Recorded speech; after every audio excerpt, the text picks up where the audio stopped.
বন্ধুরা, আমি রায়হান। ছোট চাচার বাড়িতে বেড়াতে গিয়ে তার স্ত্রীর অপরূপ সৌন্দর্য দেখে প্রথম দর্শনে মুগ্ধ হয়ে গিয়েছিলাম। তার সেই মায়াবী মুখের মিষ্টি হাসি আমাকে যেন বারংবার তার দিকেই টানছিল। এরপর এক রাতে যখন ছোট চাচা বাড়িতে ছিলেন না, তখন চাচি আমাকে ডেকে বলল, রায়হান, আমার খুব একা লাগছে আর ভয়ও করছে। তুমি আজ রাতটা আমার ঘরেই ঘুমিয়ে পড়ো। এই কথা শুনে আমি মনে মনে ভীষণ খুশি হয়ে চাচির ঘরে ঘুমোতে গেলাম। কিন্তু মাঝরাতে আমার মনের ভেতরটা কেমন করতে শুরু করে এবং আমি আর নিজেকে সামলাতে না পেরে চাচির পাশে গিয়ে তার চাদরের ওপর দিয়েই আলতো করে হাত বোলাতে লাগলাম। আমি ভেবেছিলাম আমার চাচি হয়তো গভীর ঘুমে আচ্ছন্ন এবং তিনি কিছুই টের পাবেন না। আমার হাত বোলানোর মিনিট দুয়েক পরেই চাচি হঠাৎ চোখ মেলে আমার দিকে তাকালেন। তখন আমি অত্যন্ত ভয় পেয়ে গিয়েছিলাম আর সঙ্গে সঙ্গে দূরে সরে আসি। কিন্তু এরপর চাচি আমাকে যা বললেন তা শুনে আমার পায়ের নিচের মাটি যেন সরে গেল। আমি তো তাকে একজন সহজ সরল মানুষ হিসেবেই জানতাম, কিন্তু চাচি আমাকে বললেন, রায়হান, তুমি কি শুধু এভাবেই হাত বলাবে, নাকি আর একটু সাহস করে এগোবে? চাচির মুখে এই কথা শোনার পর আমিও আর নিজেকে নিয়ন্ত্রণে রাখতে পারলাম না এবং চাচিকে আসলে উচ্চ মাধ্যমিক পরীক্ষা শেষ করার পর আমি ছোট চাচার বাড়িতে বেড়াতে গিয়েছিলাম। এই ঘটনাটি আমার সাথে ঘটে যাওয়া প্রায় 2 মাস আগের, কারণ যে সময় আমার চাচার বিয়ে হয় ঠিক সেই সময় আমার ফাইনাল পরীক্ষা চলছিল, যার কারণে আমি চাচার বিয়েতে উপস্থিত থাকতে পারিনি। ছোট চাচার সাথে আমার সম্পর্কটা ছিল বন্ধুর মতো, কারণ তিনি আমার চেয়ে বয়সে মাত্র 5 বছরের বড় ছিলেন।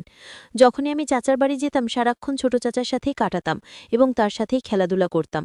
তাই ছোটবেলা থেকেই চাচার সাথে আমার একটা গভীর বন্ধুত্বপূর্ণ সম্পর্ক গড়ে উঠেছিল। এরপর যখন আমি ছোট চাচার বাড়ি গেলাম, সেখানেই আমি প্রথম রিমঝিম চাচিকে দেখি। তাকে দেখার পর আমি বেশ কিছুক্ষণ তার দিকেই তাকিয়েছিলাম, কারণ তিনি সত্যিই ভীষণ সুন্দরী ছিলেন। এদিকে আমাকে দেখামাত্রই ছোট চাচা ভালোবেসে জড়িয়ে ধরে বললেন, রায়হান, তুই কি দরজার সামনে এভাবে দাঁড়িয়ে থাকবি, নাকি ভেতরে আসবি? তারপর আমার ছোট চাচা তার সুন্দরী স্ত্রীর দিকে তাকিয়ে বললেন, শোনো, ও আমার ভাগ্নে রায়হান, আর তার চেয়েও বড় কথা, ও আমার বন্ধুর মতো। রায়হান যতদিনই বাড়িতে থাকবে, তুমিও খুব ভালোভাবে যত্ন নেবে। এমনিতেও বেচারা আমাদের বিয়েতে আসতে পারেনি। চাচার কথা শুনে রিমঝিম চাচি মুচকি হেসে স্বামীর দিকে তাকিয়ে বললেন, ঠিক আছে। সেদিন দুপুরে খাওয়া দাওয়ার পর আমরা 3জন মিলে অনেকক্ষণ গল্পগুজব করলাম। সেদিন চাচার ছুটির দিন থাকায় তিনি সারাদিন বাড়িতেই ছিলেন। সারাদিন কেটে যাওয়ার পর চাচা আমাকে তার পাশের ঘরে থাকার ব্যবস্থা করে দিলেন। রাতেও আমরা 3জন একসাথে রাতের খাবার খেলাম। কিন্তু কেন জানি না আমার সমস্ত মনোযোগ ছিল নতুন চাচির দিকে। তিনি এতটাই রূপবতী ছিলেন যে তার মিষ্টি হাসি আমাকে বারবার তার প্রতি আকর্ষিত করছিল। আর একেই হয়তো বলে বয়সের প্রভাব। আমি তখন সবে উচ্চ মাধ্যমিক পরীক্ষা শেষ করেছি, তাই বুঝতেই পারছেন সেই বয়সে ছেলে মেয়েদের মনের অবস্থা কেমন থাকে। তাই আমি পুরো বিষয়টার বিস্তারিতভাবে বলছি না। রাতের বেলা খাওয়া দাওয়া সেরে আমি যখন পাশের ঘরে একা শুয়েছিলাম, তখন বিছানায় শুয়ে কেবল রিমঝিম চাচি সেই সুন্দর মুখটাই আমার চোখের সামনে ভাসছিল এবং তার কথা ভাবতে ভাবতেই আমি স্বপ্নের জগতে হারিয়ে গিয়েছিলাম। চাচির কথা ভাবতে ভাবতে কখন যে রাত প্রায় 2টা বেজে গিয়েছিল আমি টেরই পাইনি। হঠাৎ মনে হলো আমার পাশের ঘর থেকে, অর্থাৎ চাচির ঘর থেকে কেমন যেন একটা শব্দ ভেসে আসছে। সেই শব্দ শুনে আমার মনের ভেতর কৌতূহল আরও বেড়ে গেল, কারণ আমি বুঝতে পারছিলাম ওই শব্দটি চাচিরই ছিল এবং ওটা কিসের শব্দ ছিল তা জানার জন্য আমি অস্থির হয়ে পড়ছিলাম। যখন আমি আর নিজেকে সামলাতে না পেরে খুব সাবধানে নিজের ঘরের দরজা খুলে চাচির ঘরের দরজার ফাঁক দিয়ে ভেতরে সবকিছু দেখার চেষ্টা করলাম, তাদের ঘরের দরজা ভেতর থেকে বন্ধ ছিল, কিন্তু দরজায় একটি ছোট্ট ছিদ্র দিয়ে আমি প্রায় আধ ঘন্টা দাঁড়িয়ে চাচা আর চাচির ব্যক্তিগত মুহূর্তে সাক্ষী হয়েছিলাম। সেই দৃশ্য দেখে আমি একদিকে যেমন মজা পেয়েছিলাম, তেমনি বুঝতে পারছিলাম না যে আমি কত বড় ভুল করছি। এজন্যই হয়তো বড়রা বলেন বয়সের দোষ। এখন বুঝি যে আমি সেদিন অন্যায় করেছিলাম। পরের দিন সকালে যখন আমার চাচি স্নান সেরে ছাদে বসে তার লম্বা চুলগুলো রোদে শুকাচ্ছিলেন, তখন আমিও তার পেছনে পেছনে ছাদে গেলাম। আমি ভেবেছিলাম তার সাথে একটু মজা বা ঠাট্টা করব, তাই আমি হাসির ছলে চাচিকে জিজ্ঞেস করলাম, চাচি, আমাকে তোমার কেমন লাগে? চাচি তখন মুচকি হেসে আমার দিকে তাকিয়ে বললেন, তুমি তো খুব মজার একটি ছেলে, অনেক হাসাতে পারো। আমার তো তোমাকে বেশ ভালোই লাগে। ততদিনে আমার চাচার বাড়িতে থাকা প্রায় 6 দিন হয়ে গিয়েছিল এবং চাচা বা চাচি কেউই জানতেন না যে আমি প্রতি রাতে তাদের ঘরের দরজার সেই ছিদ্র দিয়ে সবকিছু দেখতাম আর নিজে নিজে মজা নিতাম। এদিকে যতদিন যাচ্ছিল আমার চাচিকে আমার ততই বেশি ভালো লাগতে শুরু করেছিল। তার চুল থেকে শুরু করে পায়ের নখ পর্যন্ত তার সবকিছুই আমার ভালো লাগত। তারা ঘুণক্ষরেও টের পেতেন না যে আমি তাদের দুজনের মধ্যেকার ভালোবাসার আদরের মুহূর্তগুলো প্রতিদিন লুকিয়ে লুকিয়ে দেখি। শুধু তাই নয়, আমি সারাদিন আমার চাচিকেই লক্ষ্য করতাম এবং তাকে আমার দেখতে ভীষণ ভালো লাগত।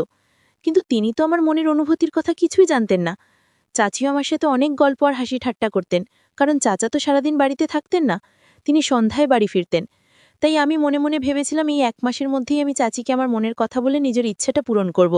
এভাবেই প্রায় 10 দিন কেটে যাওয়ার পর একদিন রাতে যখন আমি প্রতিদিনের মতোই চাচির ঘরের দরজা সেই ছিদ্র দিয়ে ভেতরের দৃশ্য দেখছিলাম, ঠিক তখনই হঠাৎ করে আমার চাচি দরজা খুলে ফেলেন এবং আমি পালানোর কোনো সুযোগই পাইনি। আমি সরাসরি চাচির চোখের সামনে ধরা পড়ে গেলাম। চাচি আমাকে দেখেই সবকিছু বুঝে গিয়েছিলেন যে আমি মাঝরাতে তাদের দরজার সামনে দাঁড়িয়ে কি করছিলাম। সেদিন রাতে চাচি আমার দিকে ভীষণ রাগী দৃষ্টিতে তাকিয়েছিলেন, কিন্তু আমাকে একটিও কথা বলেননি। আমি তো চাচির সেই চেহারা দেখে লজ্জায় লাল হয়ে গিয়েছিলাম এবং দ্রুত মাথা নিচু করে সেখান থেকে আমার ঘরে চলে এসেছিলাম। আমি সত্যি কল্পনাও করতে পারিনি যে সেদিন হঠাৎ আমার চাচি দরজা খুলে এভাবে আমার মুখোমুখি হবেন।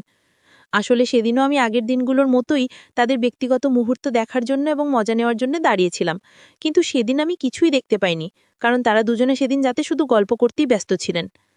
এরপর নিজের ঘরে এসে আমি কিছুতেই বুঝতে পারছিলাম না যে এবার আমি কি করব, কারণ চাচি তো এই বিষয়টা নিশ্চয়ই আমার চাচাকে বলবেন যে আমি মাঝরাতে তাদের ঘরের দরজার সামনে দাঁড়িয়ে ভেতরের দৃশ্য দেখার চেষ্টা করছিলাম। এই কথা ভেবে সেদিন রাতে আমি এক মুহূর্তের জন্যও ঘুমোতে পারিনি। আমার ভেতরে একটা তীব্র ভয় কাজ করছিল এবং আমি ভেবেছিলাম চাচির কাছে সবকিছু শোনার পর সকালবেলা হয়তো আমার চাচা নিলেই আমাকে ঘাট ধাক্কা দিয়ে বাড়ি থেকে বের করে দেবেন।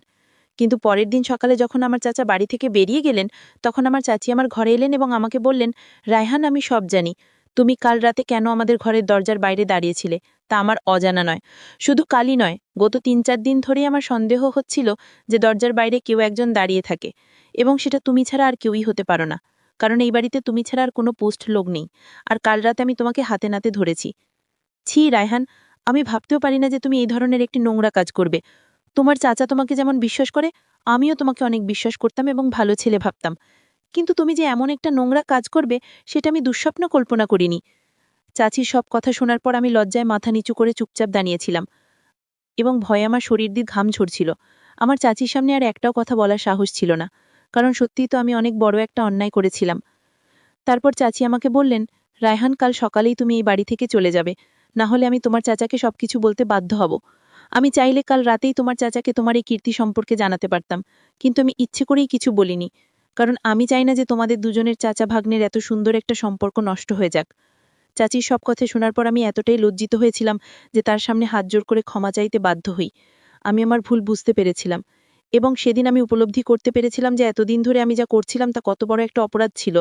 আমার মতো এই বয়সে যারা নিজেদের নিয়ন্ত্রণ করতে পারে না, তারা সহজেই খারাপ পথে চলে যায়। কিন্তু সেদিন আমি নিজের ভুল বুঝতে পেরে নিজেকে সংযত করতে শিখেছিলাম।